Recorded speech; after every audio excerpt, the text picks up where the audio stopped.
Sejam bem-vindos à Revista Fórum, eu sou Carlito Neto, historiador e cientista político, e hoje a gente está aqui para analisar mais uma humilhação que o ex-juiz e atual senador Sérgio Moro passou diante do ministro Gilmar Mendes. A gente vai lembrar que no ano passado o ministro Gilmar Mendes teve um encontro com o Sérgio Moro em abril, que foi inclusive solicitado pelo próprio senador. À época, a Mônica Bergamo divulgou esse encontro e que disse que a reunião aconteceu ali, em tese, com algumas ironias do ministro Gilmar Mendes, mas que no geral o clima foi amistoso. Mas que o ministro fez questão de deixar claro para o Sérgio Moro que ele e o Dallagnol seriam, em tese, ladrões de galinha. Pelo menos esta foi a referência utilizada pelo ministro Gilmar Mendes para se referir ao que o Moro e o Dallagnol fizeram em relação à Operação Lava Jato. Muita gente, inclusive na época, duvidou que o ministro Gilmar Mendes teria falado isso ou que ele falaria isso ao Sérgio Moro. Então eu vou mostrar para vocês o áudio da sessão que aconteceu, inclusive na época,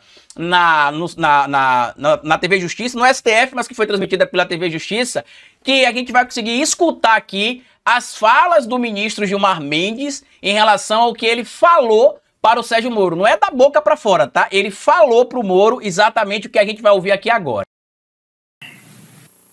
Eu até, num encontro muito divertido que eu tive não faz muito tempo com o senador Sérgio Moro, eu tive a oportunidade de dizer isso a ele, ministro André, viva voz, como é do meu feitio. Eu disse a ele que, usando uma expressão do nosso mundo rural, que há muito tempo eu já falava e denunciava que ele e Dallagnol roubavam galinha juntos. É uma expressão lá do meu Mato Grosso, muito voltada para uma época da vida muito rurícola, da vida muito rural, dos sítios e fazendas. E, claro, denunciei isso aqui muitas vezes na bancada. Mas a Vaza Jato, obviamente, veio tornar isso evidente, como que se davam as conversas, como que se dava essa cooperação. Mas aqui há uma singularidade histórica, o diálogo se dá nos autos. É disso.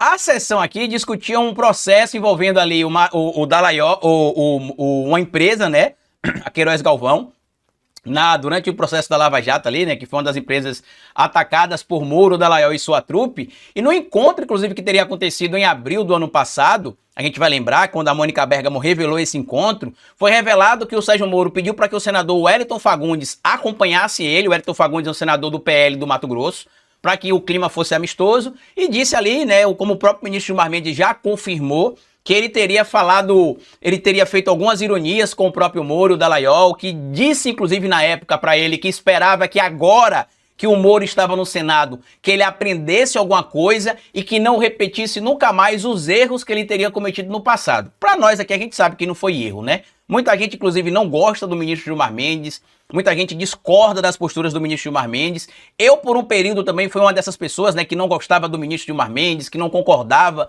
com a postura dele. Só que quando eu comecei a estudar direito, eu passei a entender o tamanho que o Gilmar Mendes tem dentro do direito brasileiro e, bem especificamente, dentro do direito constitucional brasileiro. O Gilmar Mendes, ele é referência, tá, gente? Quem, inclusive, segue aqui a Revista Fórum e que estuda direito ou que é formado em direito, comenta aqui, inclusive, se vocês ouviram ou falaram muito do Gilmar Mendes na faculdade de vocês e na universidade de vocês, porque na minha a gente fala muito, inclusive tem vários materiais ali sobre interpretação da Constituição, resumos da Constituição, que são feitos onde o Gilmar Mendes, em tese, é o doutrinador que nós utilizamos como referência.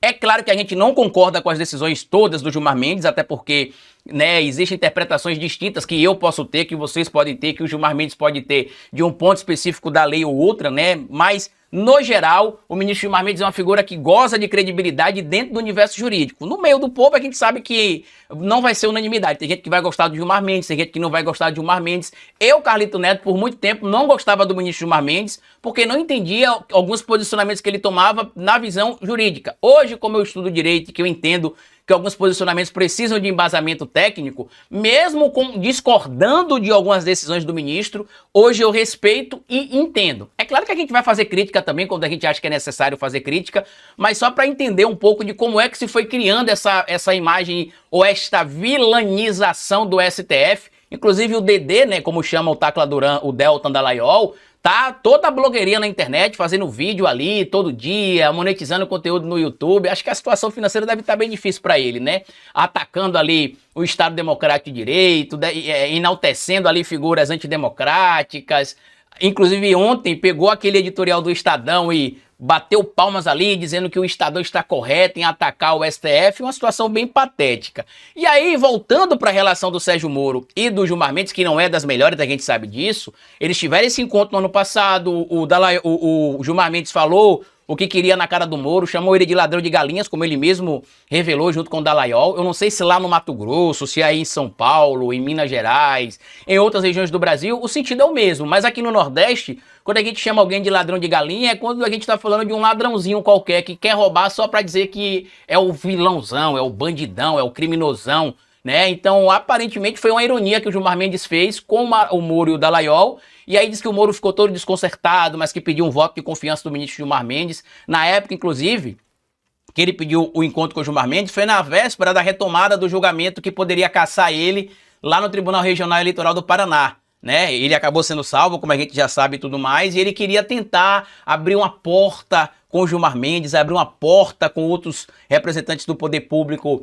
na esfera do judiciário. E o que aconteceu recentemente? Veio a público agora a informação, através de alguns veículos da mídia, que em dezembro aconteceu um encontro entre Gilmar Mendes e Sérgio Moro mais uma vez.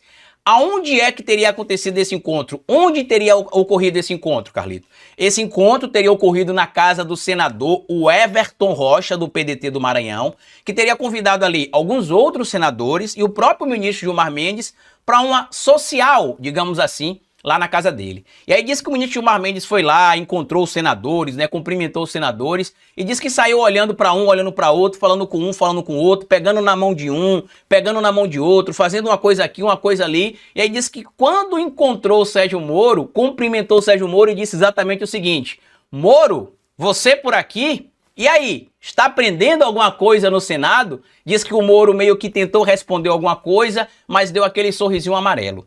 Eu sei, meus amigos, que o prejuízo que a Lava Jato deu ao Brasil, que a Vaza Jato revelou, o que o Moro e o Dallagnol fizeram, é algo que está marcado na nossa história. Mas quando a gente vê a humilhação pública que o Sérgio Moro passa com frequência, não tem preço. O Dallagnol, nesse momento, por exemplo, está inelegível, perdeu o mandato dele como deputado federal. A cônjuge do Moro não conseguiu resultado favorável a ela na eleição do Paraná como vice-prefeita. O Moro, que está dizendo que vai ser candidato ao cargo de governador no Paraná, não é uma unanimidade até o momento também. E o próprio bolsonarismo enxerga o Moro hoje como traidor. O que é que vocês imaginavam que aconteceria com o Moro? O cara que já foi alçado ali ao cargo de super-herói, de enxadrista, como diria a Vera Magalhães, né, que ele estava sempre a um passo à frente, que ele estava... Depois a gente descobriu porque ele estava sempre um passo à frente, né, porque ele fazia grampos ilegais, até escritório de advogado, de investigados, era grampeado, então realmente ele está sempre um passo à frente.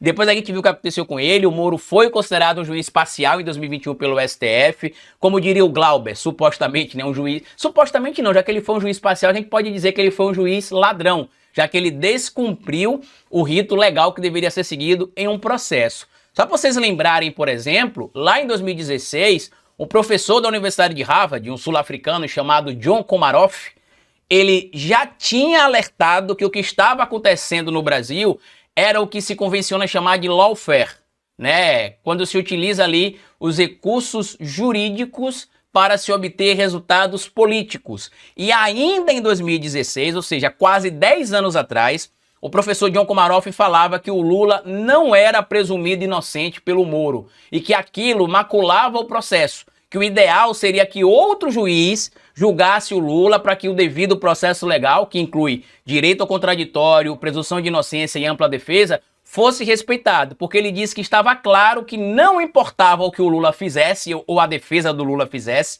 que o resultado seria a condenação, já que diferente do que estabelece a legislação e o poder judiciário em um Estado democrático de direito, onde os direitos individuais, coletivos e os chamados direitos humanos também precisam ser respeitados, o Lula nunca foi presumido inocente pelo Moro. Ao contrário, ele sempre foi presumido culpado. Depois a gente viu, inclusive, com as mensagens divulgadas pela Vaza Jato, que não só o Lula já era presumido culpado, como existiam ações organizadas, orquestradas e combinadas entre Sérgio Moro, Dallagnol, Força-Tarefa da Lava Jato e a magistratura, que deveria, em tese, se manter afastada ali naquele momento, já que, em tese, o Moro não podia aconselhar o Dallagnol sobre provas, sobre algumas coisas que poderiam complicar o presidente Lula e inventar, como a gente sabe, como eles acabaram fazendo. Mas hoje, ver o Moro sendo humilhado pelo ministro Gilmar Mendes, meus amigos, não tem preço.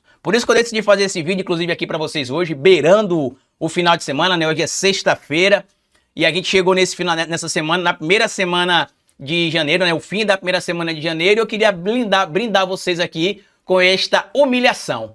Moro, você por aqui, e aí, está aprendendo alguma coisa no Senado? Comenta aqui o que é que você diria se você encontrasse o Sérgio Moro um dia cara a cara. O que é que você falaria para ele? Comenta aqui.